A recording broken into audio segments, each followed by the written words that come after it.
So welcome everyone to this session. I imagine most of you guys have come to a session before.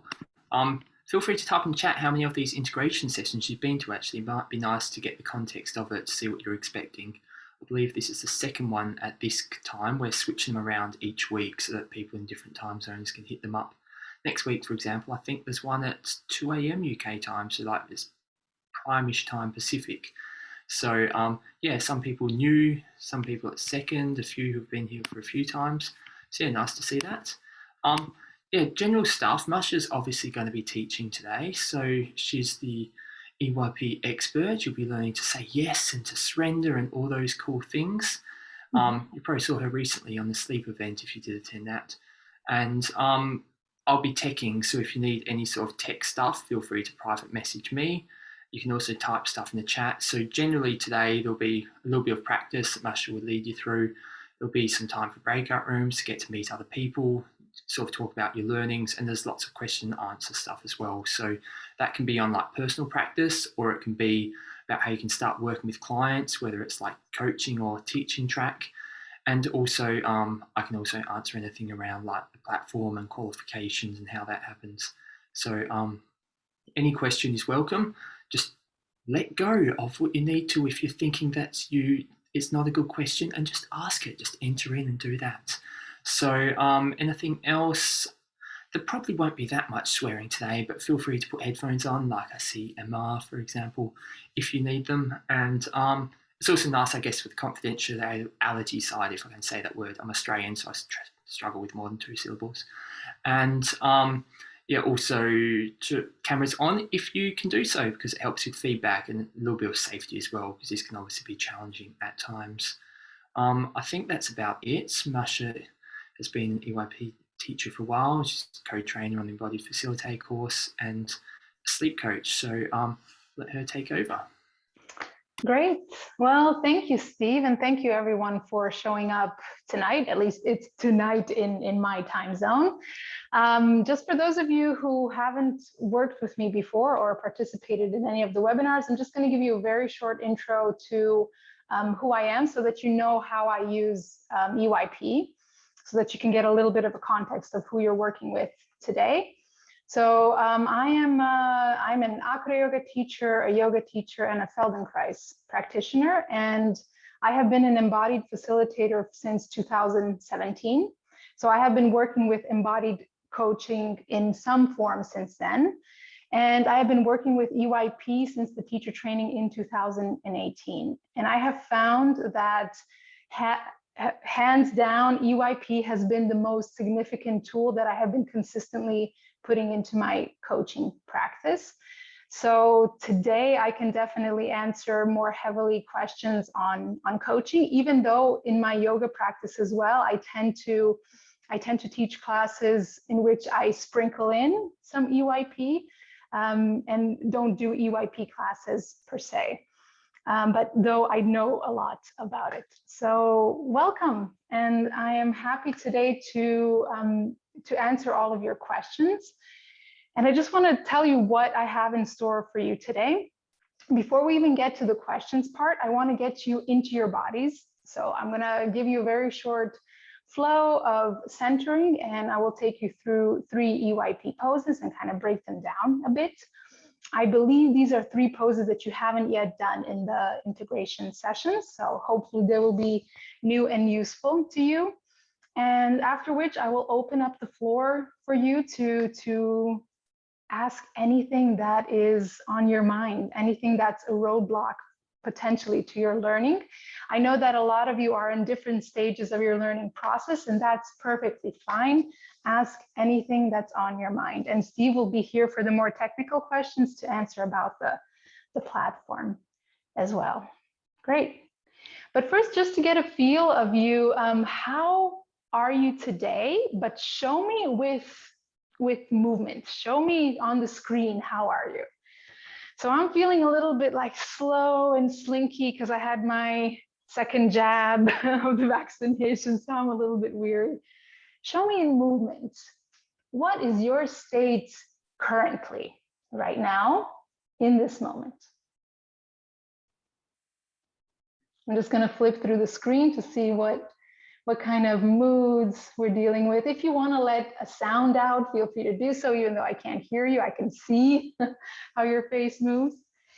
So this is you currently. Show me now with your body, what is your background? How are you? And I'll give you an example. Like currently I'm a little bit slow, but my background, how am I, is that I'm all over the place. I'm anxious. I am doing a lot of projects. So I'm going from this corner of this little square we have to this corner. So show me how you are in the background of your life.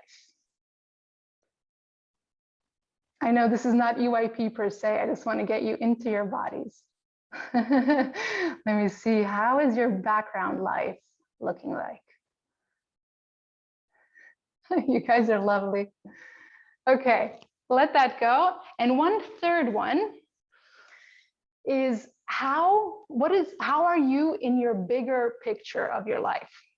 So when you really zoom out and when you take a look at the last months, last years, and all of the progress you've been making, can you show me with your body how you are in the bigger picture?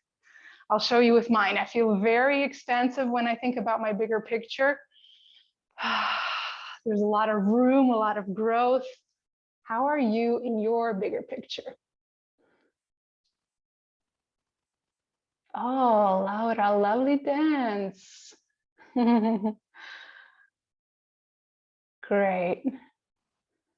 Okay, great. So hopefully this little mini check-in has given you some, I mean, it was wonderful to observe you, but hopefully more than anything else, it has given you some information about you. And you can use this all the time, as many times as you like during the day to gain information about yourself. Okay, so I would love to take you through a flow of EYP with a bit of centering. And you can do this sitting down if you like, but if you do have space and if you are willing, I would like to ask you to stand up. And let me just shift the camera like this. I think you'll see me much better. Okay. Great. Do you see me well? Can I get a thumbs up? Can you hear me well? Okay. So find a comfortable space in the room and stand with the feet hip distance apart. And take a moment to simply land with your weight in your feet. You can keep your eyes closed if you like. If you prefer, you can keep them open. But without doing anything in particular, take a moment to feel, where is the weight in your feet today? Is it more towards the toes, more towards the heels? And if you want, you can give a bit of a shift forward and back very slightly, just to see what is the difference between shifting the weight forward and back. Notice that there is a different muscular engagement when you take yourself forward and when you go back. And there might even be a different emotional quality when you go forward and back. And do this so small that if somebody was observing you from the side, they wouldn't know that you're doing anything in particular. And then land in your center, wherever that may be. And in the next few breaths, take a moment just to sense how your knees, your pelvis, your chest, and your head, how they all stack up one over another. And with every inhale, grow a little bit taller. And with every exhale, relaxing the front side of you, the jaw, the chest, the belly, the pelvic area. Take one more deep breath, growing tall. And relaxing your front side on an exhale. Okay. And just to wake up also a bit and shake off anything that you might have as a residue from your day up until now, just start lightly shaking your shoulders, your arms, maybe giving a little bit of a bounce in the knees if it feels comfortable. Maybe even the heels start lifting from the ground. And give a little bit of a shake left and right. Just dropping with this shake anything that you don't need right now. Maybe even the hop becomes a little bit bigger. And then you can slowly slow it down. And still with your feet, either hip distance or slightly wider, start twisting at the waist, allowing your arms to flop to the side.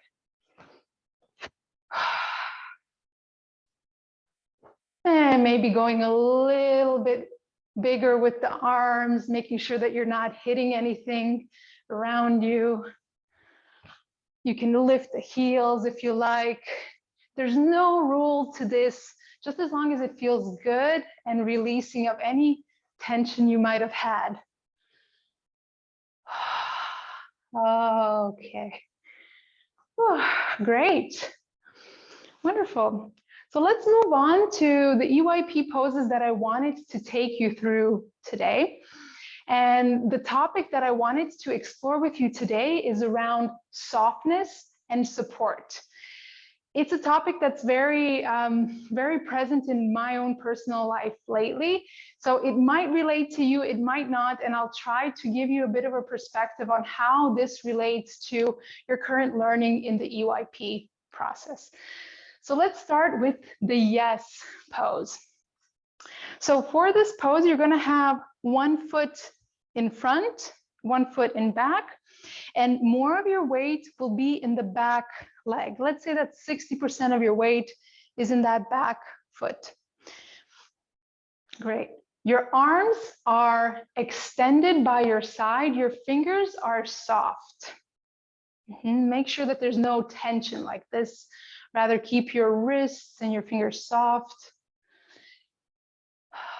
And allow your chest to soften up as well, so that there's a slight, my English fails me, like there's a slight inward action of the chest. Concave. Concave, thank you. Wonderful. Relaxing the shoulders. And allow also your jaw to be soft. And in your mother tongue, say yes. Allowing the belly to be soft as well, the peripheral vision to be wide. Do this a few times. Say yes in your mother tongue, maybe even with this dynamic move of taking the arms slightly up and allowing them to fall. And think, what do you need to say yes to today? What have you been having some resistance around that you can soften up around and say yes? What can you embrace with more softness?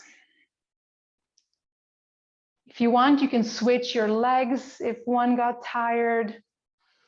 And note that my arms are by my side, so they're not back, so that I'm not going more into enthusiasm pose. And they're not forward, because that would be more of a giving posture. So it's by the side, as if you're welcoming a small child that's coming into the room and they're coming in for a hug. So where in your life do you need this pose today? I'm just going to flip through the screen so that I see everybody. Great.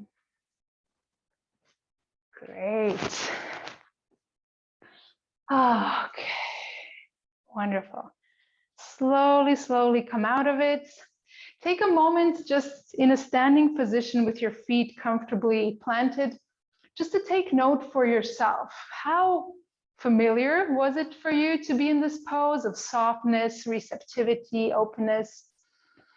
And how much is it needed today? It might be that you have too much of this today. And what kind of topics could you imagine exploring in your own life with this pose? Okay. And pin that thought, because you'll get a chance to talk about it with your peers and also with us in the group. And let's move on to surrender pose. Now for this one, we're going to come down onto the ground and we're going to come into a child's pose. So start off by sitting on your shins, and you can have your knees comfortably apart, so they don't need to be fully together. Make sure that there's space. And if you like, if you have difficulties coming all the way down on the ground, you can always place a bolster or a big stack of cushions or something right in front of you. And allow your chest to go down on the ground and extending your arms comfortably overhead. I'm going to keep myself slightly higher up so that you can still hear me on the microphone, but I invite you to fully release into the ground. And stay here a couple of breaths in child's pose, which in EYP is called either surrender pose, sometimes it's called humility, or a controversial name for it is submission. And notice, where in your life do you need this? What do you need to fully give into? Notice that in this pose, you have no vision of what is ahead of you. You surrendered your vision, your body, everything completely to the weight of the ground.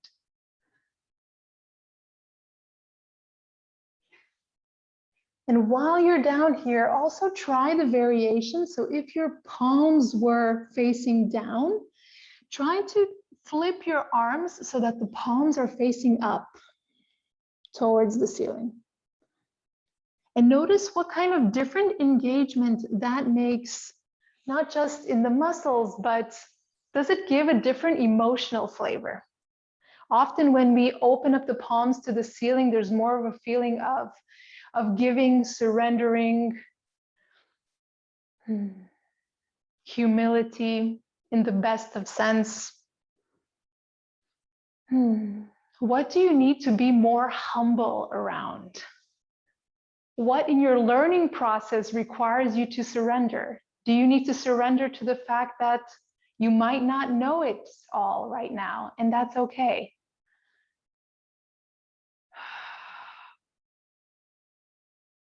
Great. And notice in this pose also, if you're very subtly holding on to any tension, and you can test this out by intentionally bringing your chest a bit up as if you're not allowing yourself to go fully to the ground, and then release into the ground. And try this a couple of times, holding tension as if you're not releasing into the idea of letting go, of softening up, of surrendering, and drop it. And then when you're ready, slowly, slowly bring your chest up. And while you're, however you want to sit is up to you. And again, take a moment to sense, what does this pose mean for you today? What do you need to surrender to? What beliefs or situations or experiences do you need to completely let go? Okay. And again, put a pin in that in your head, and we're going to move on to the last pose. So please slowly take a moment to stand up. And we're going to go to the last pose, which is support. Now, support has a slightly different base of the feet. So it's no longer 1 foot forward, but rather feet are in one line, and you can have the toes go outwards. Now, this can be sometimes a physically intense pose. So if you feel like you're getting tired, then come out of it, go in and out of it at your own will. Now, you're going to bend your knees and have them bent in line with your toes. Your arms first start extended by in the height of your shoulders. And then you bend your elbows and bend the wrists as well. I'll show like this. As if you're holding the ceiling up, right? So this wrist, I have a little problem with this wrist, so I can't fully turn it. But if you can, try to fully turn it out as if you're in the, I like to call this the Egyptian pose. Stay here for a bit, really lightly pushing up with your palms as if you're holding a slightly heavier weight. Keep the knees bent and tuck the tailbone slightly underneath you so that you can really feel the support of your entire spine in this. And take a moment to feel for yourself, firstly, how do you relate to the topic of support? Do you feel like this is all that you do in life? Supporting others, supporting projects? Do you feel like you're the rock, the support of those around you, whether it's your family, your job? Do you solely support yourself? And would you like more of this presence from somebody else in your life? No, okay. Come out of it because it can be quite taxing for the muscles. And let's go into a variation of this support pose, which is earth pose. It has a slightly different feel to it. So the base of the feet is still the same. The knees are bent outwards, but this time the arms are extended by your side, wrists flexed, as if you're grounding down into the ground. Tailbone is still tucked. And the questions are still the same. How firm and supportive are you to yourself, to the people around you? How supportive do you feel to this group that is studying with you? And what kind of support do you yourself need? And from whom can you locate the exact people that you would like to ask this kind of firmness and stability from? Okay. All right. And please come out of it, shake it off if you feel like there's some residual action and feelings that you want to be shaken off. Oh. Before we go into questions, I would just love to hear from you. Which one of these poses felt most relevant to your life today, right now? On any given day, it might be something else.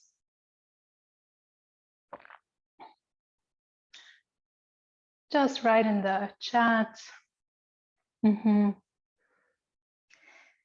And do you know why? Is it just a physical feeling of, yes, I need this? Or do you even know, can you even locate the story behind it? You don't need to write it, but just for yourself. How deeply can you connect to that embodied feeling that each of the poses gives you? Lainey says surrendering because she's waiting for COVID results. Yes, that's a theme a lot of us have been encountering these last couple of years. Yes. Okay. So whatever also personal experience you had with these poses, you can always journal for yourself about it. You'll have a chance to come into breakout rooms as well to talk about it a bit with peers if you want to go deeper into it. And I would love to open up the floor for any questions that you might have regarding your personal practice, regarding taking this work into coaching or into teaching. And of course, if you have questions about these precise postures that we did, feel free to ask. One way we can do this is, Steve, do we have the possibility of raising hands? Yeah, so what we can do is you can either raise virtual hands or like type in the chat or private message me if you're not sure how to do that. Um, if you've got your camera on, we may possibly see you if you wave your arm, but not necessarily. Um, Also, I'll just add while we're letting you guys formulate any questions you might want, you also notice that these do go deeper over time when you're reflecting.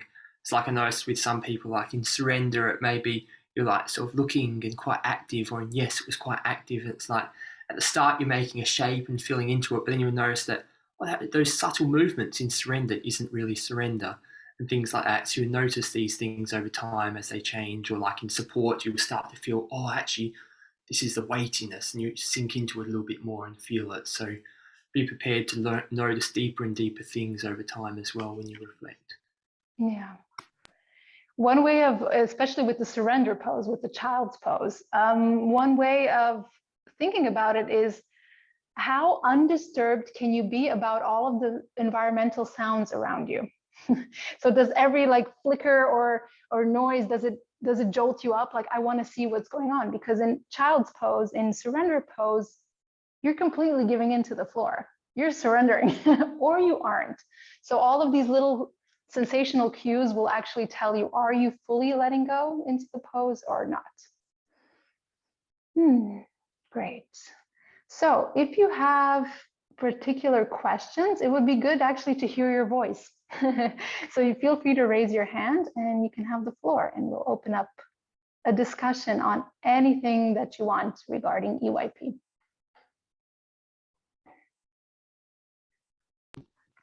Yes, so on that, if anyone who's typed the question, if you would like to say it out loud, feel free to raise your hand. Otherwise, we can read them. Sometimes it helps contextually if Masha hears you. Simona. So I'm just trying to read out what's here. Just unmute Simona because she had a question there as well. Yes, who is it? I couldn't see. Yes. Hi. Hi. So my question is first about personal practice. I'm doing a yoga practice every morning, like a short one. And so it was easy for me to just add a few EYP poses. And I had the idea to do like every day, maybe in a row. And to make it a lot more juicy, I started with no pose amongst others. And it really brought up quite some stuff. So I sandwiched it into like hair pose and self-care pose. But still, I had a couple of times where it really brought up quite a few emotions. And so my question is, apart from sandwiching it, what would be your advice? Because I have to function afterwards, right? I'm doing like whatever, my job, my work, and so on. If I want to do this over quite some time, because I feel it would be good to actually practice, to embody the no, but at the same time, I cannot, or I don't want to go like really deep, really going into the full exploration every morning or whenever else. So I'm curious to hear if anyone else has these kind of experiences and what is the recommendation? Yeah, Simona, that's a wonderful question. I mean, many of you know from your own personal practice and from this training that these poses can bring up a lot of emotions sometimes, and it would be quite unkind to ourselves to do this practice directly before going to work or directly before having to face other humans with whom we need to be a little bit more neutral, maybe. Simona, if I may ask you, and feel free to respond or not, when you normally just in your everyday life, when you have an emotional response, what do you usually do to shift your state if you want to shift your state? Well, I distract myself, I would think. Distract, suppress, like push it away if it has to be quick. If you're in a situation, you mean where you can't allow the emotion to express. And also not letting it arise fully. But when I'm in a practice space, like when I'm doing it in the morning, I feel like, wow, now could be a chance to actually process a little bit, to give it some space. But yeah, there is this like sweet line, like how deep do you want to dive? How much do you want to know in the morning at 8 o'clock? Mhm. Or is it maybe like, do I do it just like 3 times a week or whatever? Mhm.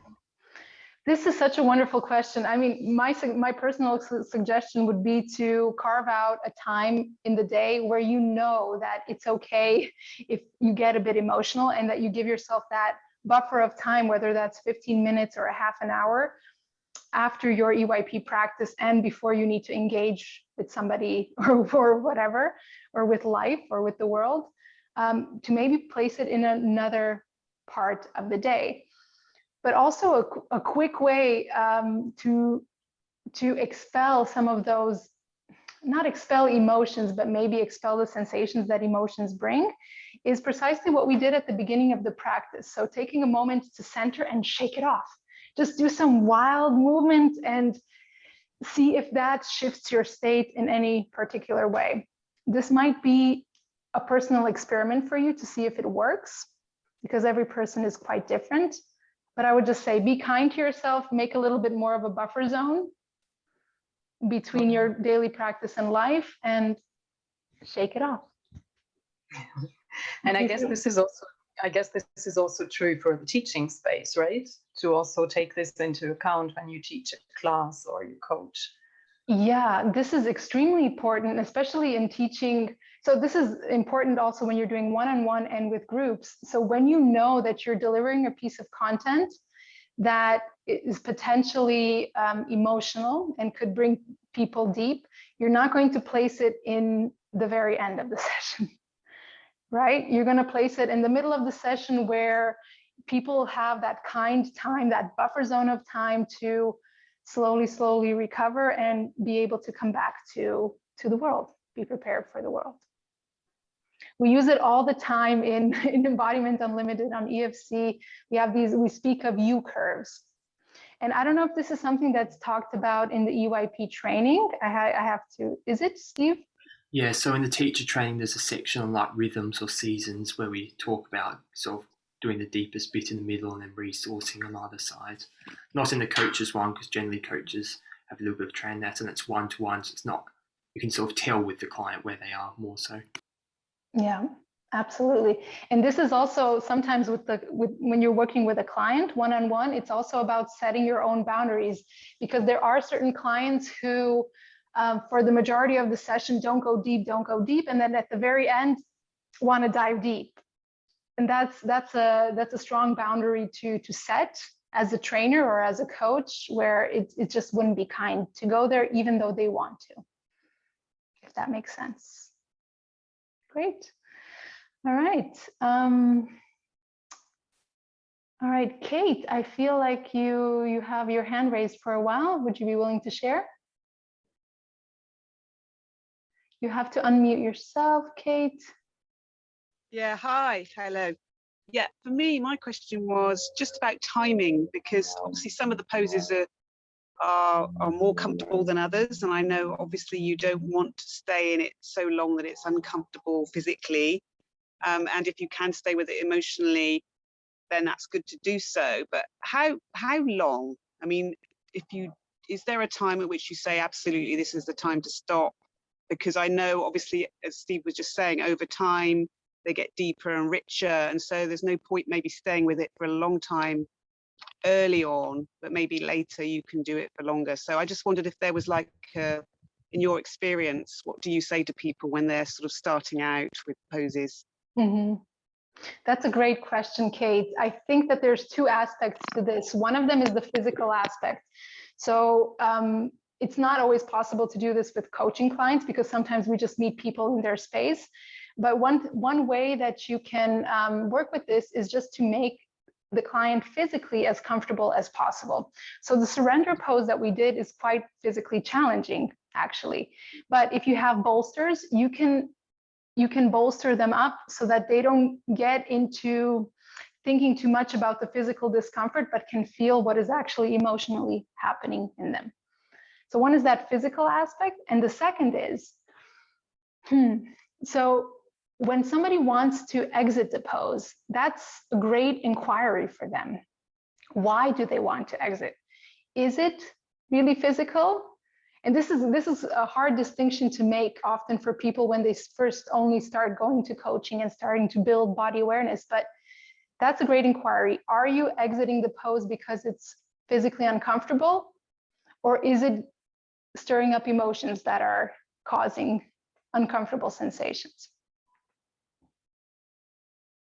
Yeah, good, great, okay, yeah, cool. So really, it's kind of like stick with it for as long as it feels right to you, and then when you're coming out of it, noticing why that is, because there are like two parts to the pose, aren't there? There's the emotions that just putting yourself in that position bring up, and then there's also the trying to embody what you're supposed to be embodying with the pose. So they're the two parts to it that you've got to be aware of, aren't there?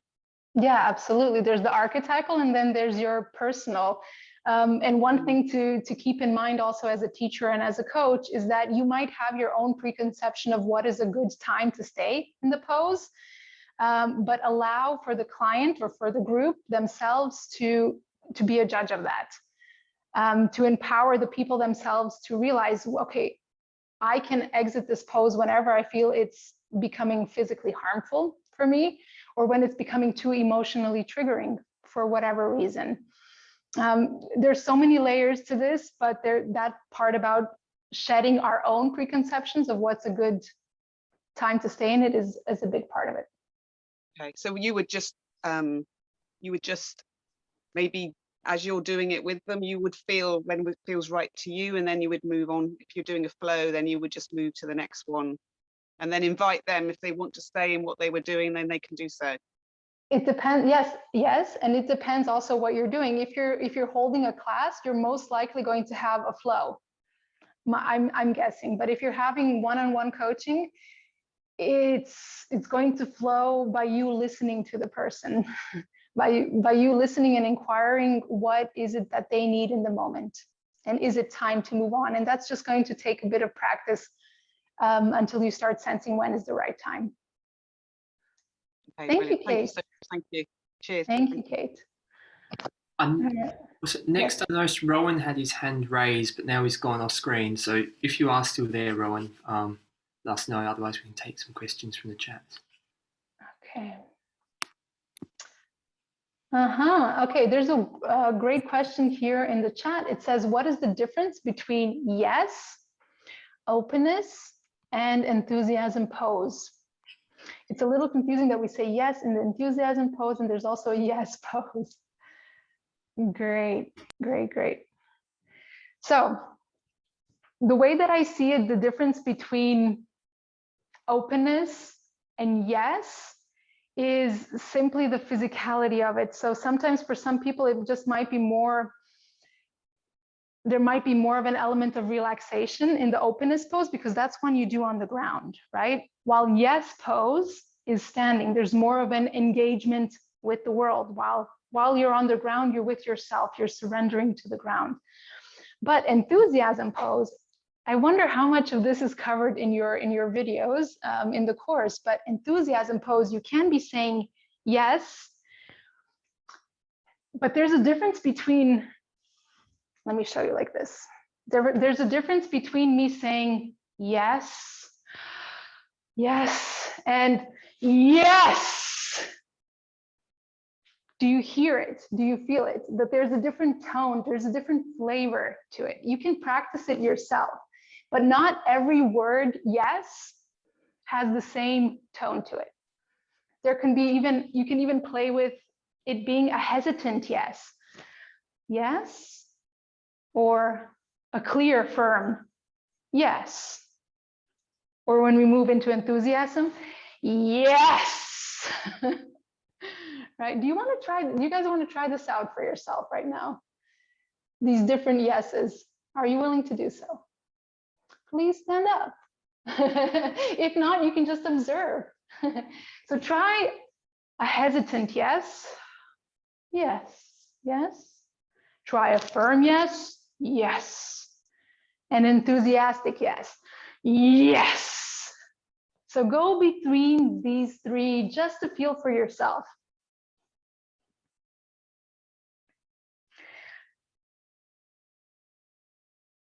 G, who asked the question. That's a great question.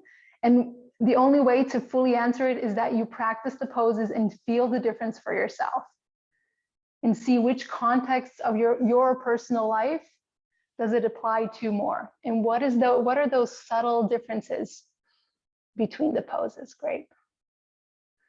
I can't see where G is, but does that answer your question? Let me see, G, I can't find you. There's too many people. I'll also add, I think it was Patricia maybe a couple of weeks ago may have answered this as well. And she also noted that, for example, openness is more of a just being open to possibility in the world, but you're not necessarily actually saying yes or letting in. So it's not that you're actually actively inviting in, it's just being aware and open to different things in the world. Whilst then enthusiasm is like you're actively jumping in, you're like jumping into life rather than just accepting or inviting it in. So a few little bits there as well. Mm-hmm.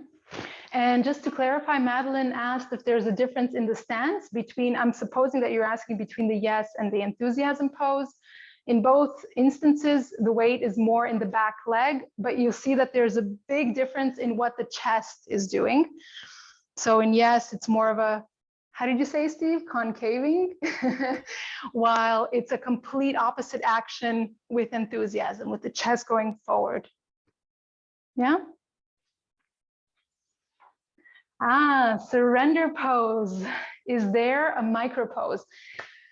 You can develop your own micro poses, but the way that I do it in my own personal practice is I like to incorporate the element of not being able to see or closing my vision for a while when I do my own variation of surrender. For me, it's simply placing my palms together, closing my eyes and looking down. Like I'm surrendering to whatever is ahead of me. That's not the official micro pose, but I suggest that you find your own that has those elements of what am I letting go to? What am I humble about? How can I express my humility in a small way so that I don't have to come down on the ground? Mm-hmm. Okay, let's go for one or two more questions, and then I think it would be a good idea to open up the breakout rooms so that you can get a chance to talk with your peers. Are there any other questions? I'll just check. I'll unmute Rowan because he had a question before, I think, just in case he still does. Just more of an observation. Really enjoyed your masterclass, Masa, on letting go pose. I work with teenagers, teenage boys and girls. Teenage boys got a lot of anger, and letting go was great. And when I introduced the cushion or the pillow, oh wow, that was absolutely super. So having great results from that. So it was really, really kind of feedback more than anything else. Thank you. You're very welcome. And maybe I can just quickly show it for those of you that maybe just didn't see that masterclass. Hold on a second, I'll get a prop for that. So it was a masterclass on letting go. And the way that we normally do it, and maybe it's some of you, if you want, you can try with me as I show. The way that we normally do it is that we go into a forward fold to let go. So that's the classic way of doing it. The way that I showed it, a variation of it was taking a pillow, a bolster, or whatever you like, something soft, something that won't break, and even having a little bit of a dynamic motion to it where you drop the pillow on the ground. And you can do it in an even softer way of having it in front of your chest and dropping it. There's something about holding physically an object, even if it's very lightweight, and having it leave your hands as if it's the weight of the world, as if it's the weight of your obligations, that has a strong effect. And I can imagine on teenagers especially, because they feel very burdened in this last year and a half. Thank you for sharing, Rowan. Okay, all right, I think it's time for breakout rooms if there are no other burning questions. In a moment, Steve will open up the breakout rooms. We'll give you a good 10 minutes so that you have like really time to share with each other. And I wouldn't guide the conversation too much, but maybe just some suggestions on, first of all, how are you doing at this point of the process of the course? And maybe because we had the topic of support, what kind of support do you need? And do you know where you can ask for it? Is that clear? So how are you doing in your course? Where do you need support and where can you ask for it? And yeah, so I'll put about 4 people in each room. So obviously a few people won't join. So bear with me, like the first 30 seconds, be prepared that there might be a bit of rearrangement and throwing through space if there's just like 2 people in the room or something like that. And then things will get started. So yeah, have about 2 minutes each or something like that. Alrighty, let's make them. Right. Enjoy, and I'll see you back in 10 minutes. Numbers keep going down. I think a few people are leaving them. Let's let that happen. That's fine.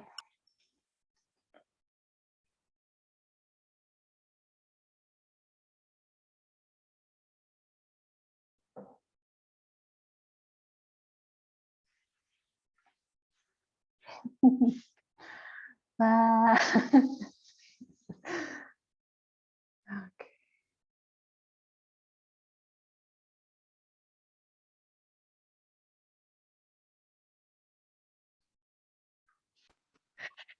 Good that they weren't recorded. Oh, so how was that? First of all, how was it to interact with fellow peers and just hear different experiences? But also what came up on the topic of support? You can also write in the chat. We think we have time for a one share, vocal share if you want. So where do you need support? Especially in the course, where would you like to see more support? It was so great to say yes to breakout rooms, says Madeline. Yes.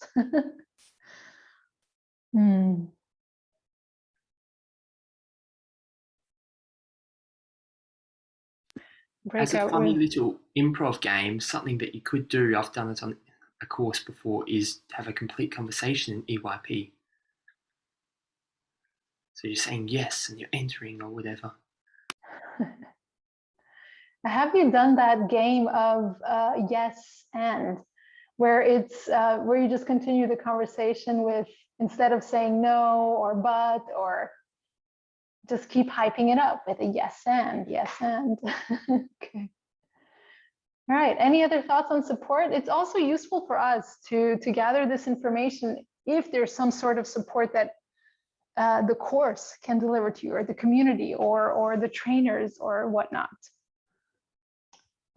Okay, I would need support about how to create and find a sequence of several poses to practice. Lisa, are you talking about your personal practice or something to teach?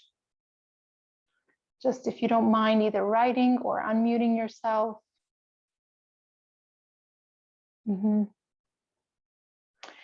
But one way to think about this is that you could, within the Facebook group, you could ask for your own accountability buddies and just work together and create your own sequences. There are no set sequences that we could teach you. And especially in coaching, you're not going to be mostly preparing anything, but you'll be working with intuition and what comes up. But with an accountability group, you could be brainstorming on what poses could fit together to accompany a theme, maybe. Great, and Nora says exactly that. We encourage each other to go to EYP Facebook page and get into a small practice group. Yes. Okay, great. Well, if there are no questions, no burning thoughts to be said, I thank you very much for your attention and for your willingness to play a little bit with the poses. I hope this was useful to you. And yeah, I hope to see more of you. If you want to see how I apply the EYP poses in sleep coaching, which is my niche and my passion, you can check out the Embodiment Unlimited page. There's a whole course, 21 Days to Better Sleep, which I created with EYP. Steve, I leave it to you. Yeah, so just a final couple of things for people asking. The recordings of this will be on the course platform. You can also find them somewhere in the Facebook group. The course platform is probably easiest. You just click the bonuses section.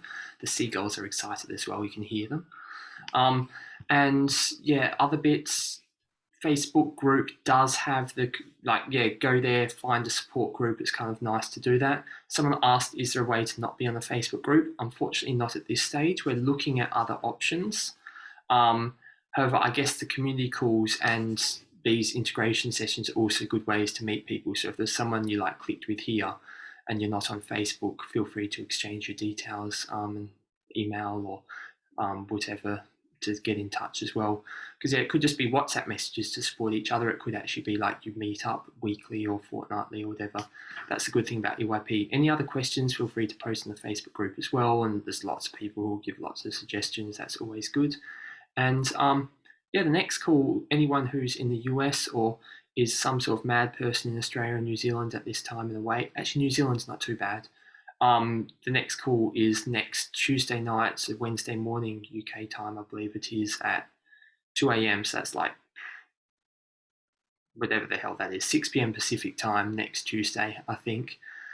So you can attend that as well if you're wanting a different time. Yeah, I think that's it. Any last things, go to the Facebook group, unless you're on Facebook, in which case, sorry. But yeah, all right, nice having everyone here, and thank you, Masa, for this, and everyone else. And yeah, I'll unmute in case you want to do your final goodbyes in your first language or whatever else you want to say. You can say fuck off if you want. Yeah, unmute and give us a big old goodbye in your mother tongue, please. Vielen Dank, Masha. Thank you. Thank you. Masha. Thank you. Bye. Thank Thank you, Masa. Good night.